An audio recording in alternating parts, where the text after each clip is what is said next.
Welcome back. We're having a very candid conversation this morning, and I have two fearless people. One of them is Sheila Kanini, who has become the voice under the hashtag #PayModelsKE. We'll also talk about Pay Influencers KE in just a few moments.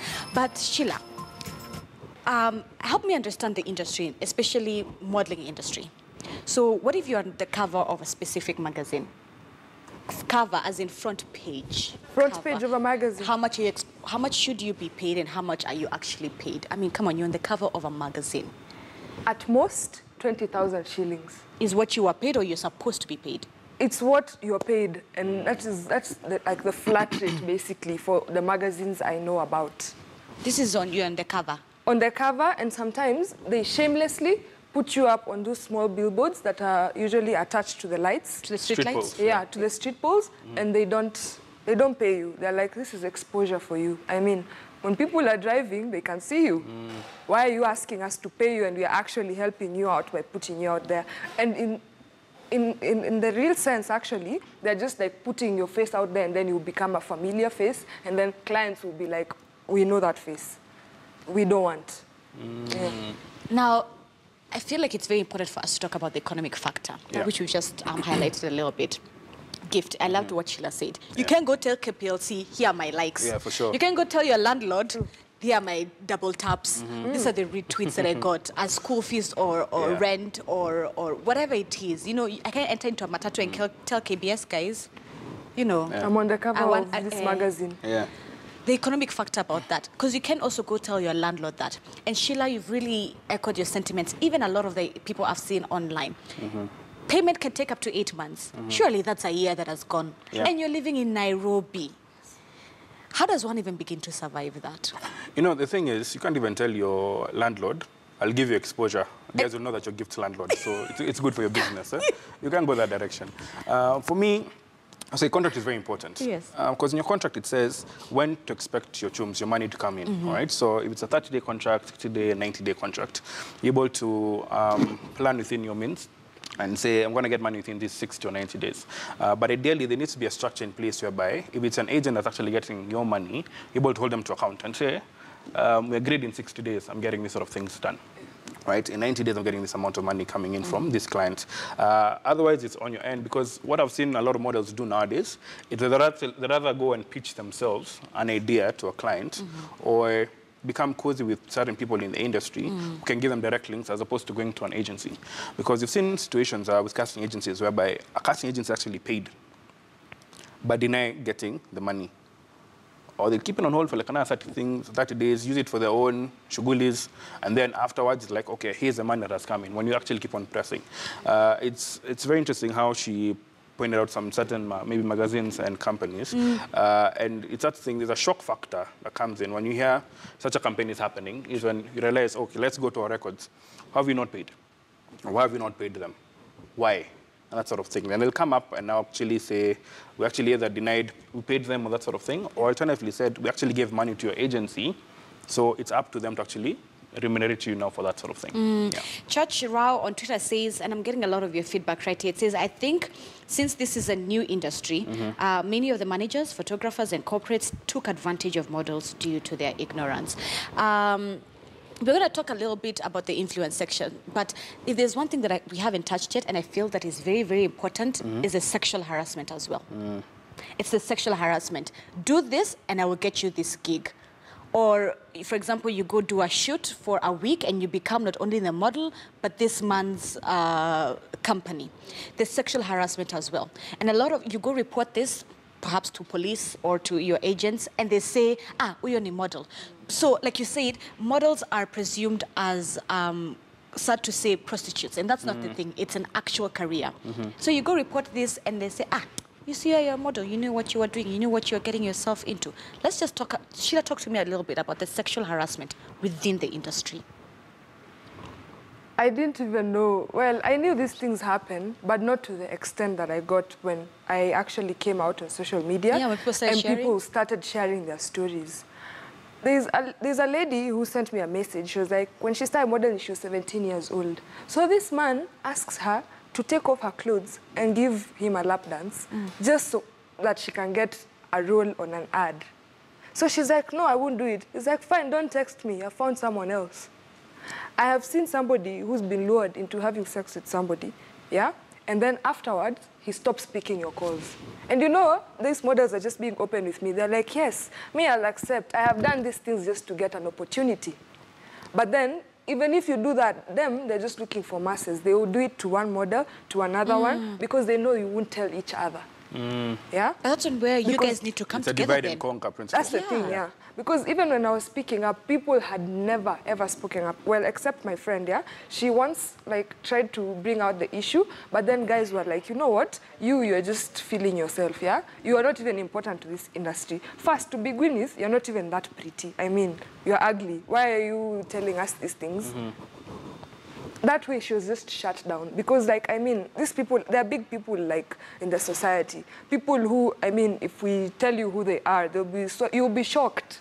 These people, they're like ladies who are held in high regard, but then the middlemen are men, yeah? Yeah. Those are the men now who are using the girls. They're like, if you give me this, I'll give you that. Because it's like, I mean, you win some, you lose some. It's an exchange program. Gift, where does one start? If, for example, you are managing a certain model, if you're managing Sheila and Sheila comes tells you, you know what, this is what I've experienced. You know, this is sexual harassment. Of course, as her agent, you're supposed to protect her. Exactly. Yes, you're supposed to be there for her economically, but you're also supposed to sort of protect her from such people. But when you go tell your agent that and your agent doesn't respond in a positive manner, where does one begin even? Well, the good thing is there's not only one agency that you can go to. That's a good thing, so you have options. But allow me to play devil's advocate here, because I've been on the other side of the scope. And whereby also the impression or the perspective that has been given out in terms of models, it's a means to an end, all right? So how guys used to have this thing for, I'm going to be an actress, I'm going to be on a comedy show, hopefully I'll get a gig on TV or a radio show, that sort of thing. And so models also had that sort of impression. Some models have that sort of impression. And you've had events whereby you've recruited models, and they come on board and say, the thing is, you need to act professional, all right? So there's an element of friendliness whereby you're polite to people and that sort of thing. That's allowed, eh? But when you go to a certain limit of, let me go escort you here and there, and that becomes a bit informal, right? And so we've had instances whereby we've done events and we've had models come on board, and they're very high-profile people there. And the key thing is make them comfortable. Comfortable is make sure they're seated well, they have all the amenities that they need, and they're having a good time generally. And so what happens is people actually like, oh, I've seen a big, short kind of person. I feel this guy can elevate me to the next level. Not even career, in life.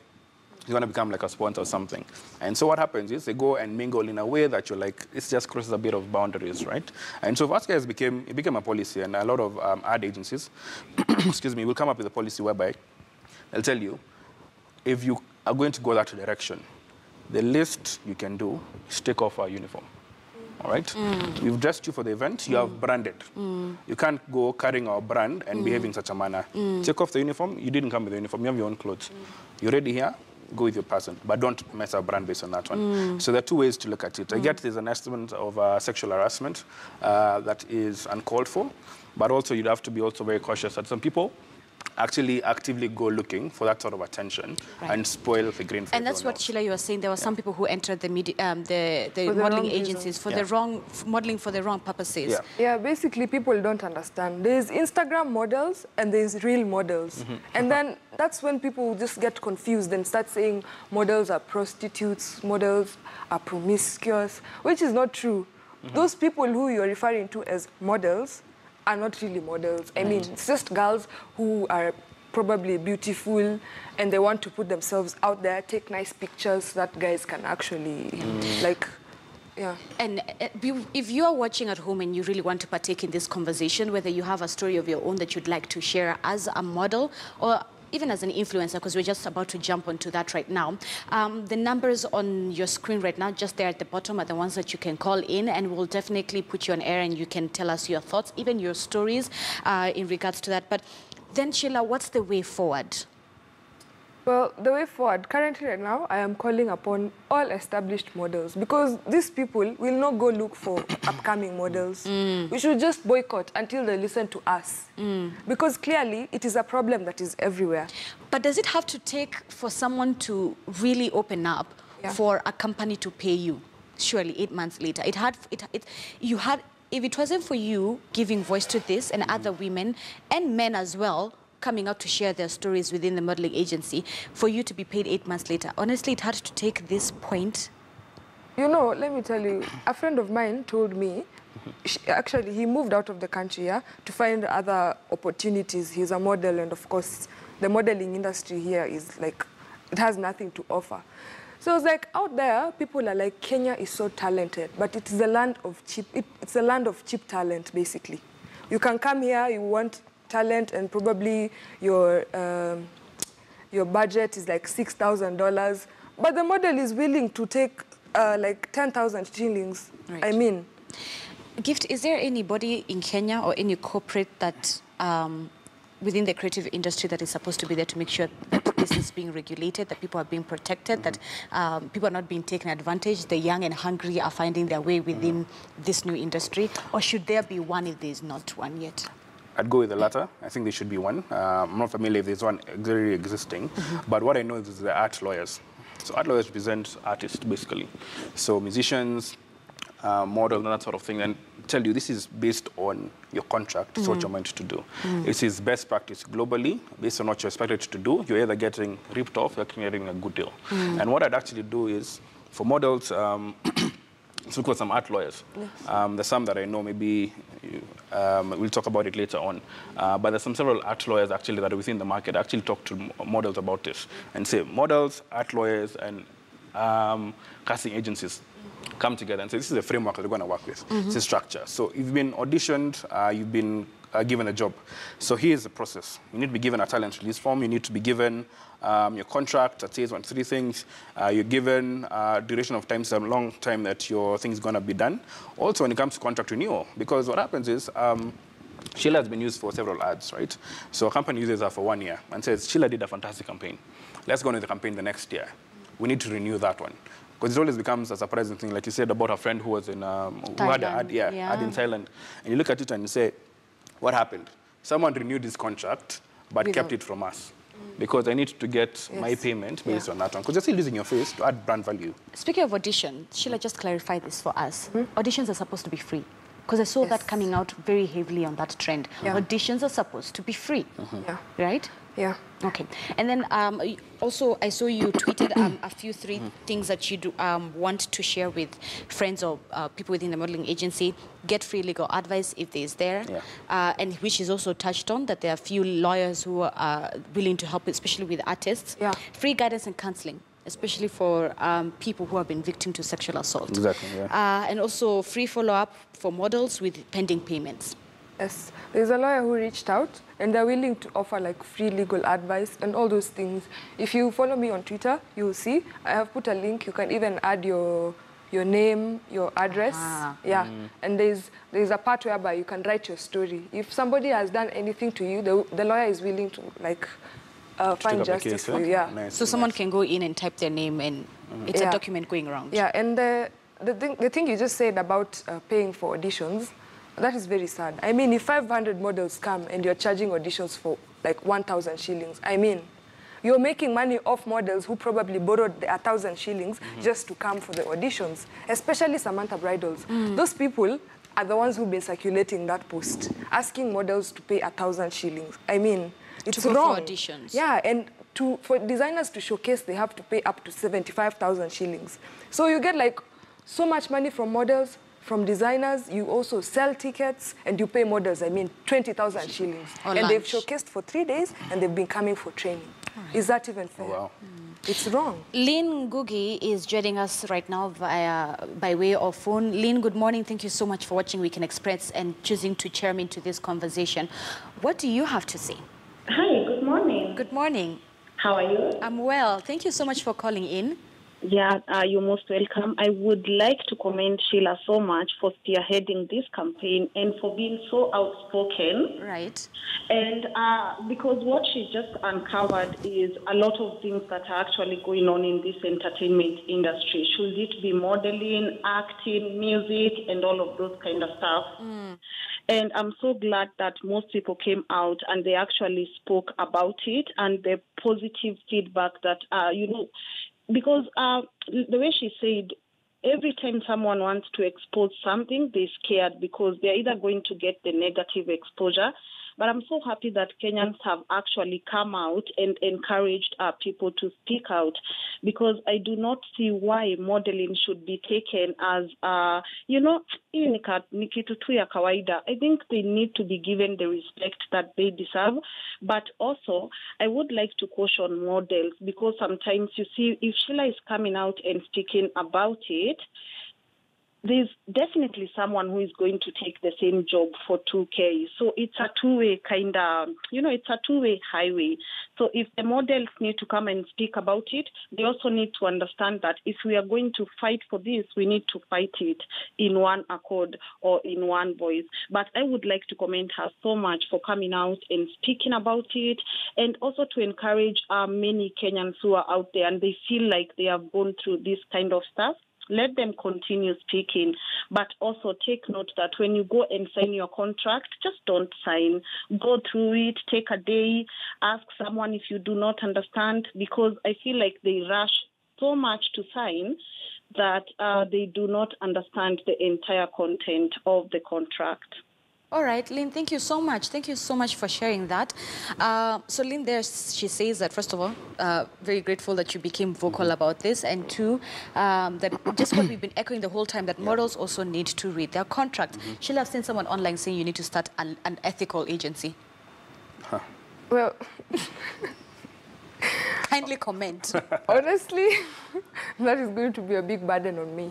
What I can do is try and find people who are going to help us. But just stay posted. I am trying my best to help you guys, to help us, actually, yeah. But for the agency, it's going to be tough. I don't want to start an agency and then later people are like, you started a movement and you're also a liar.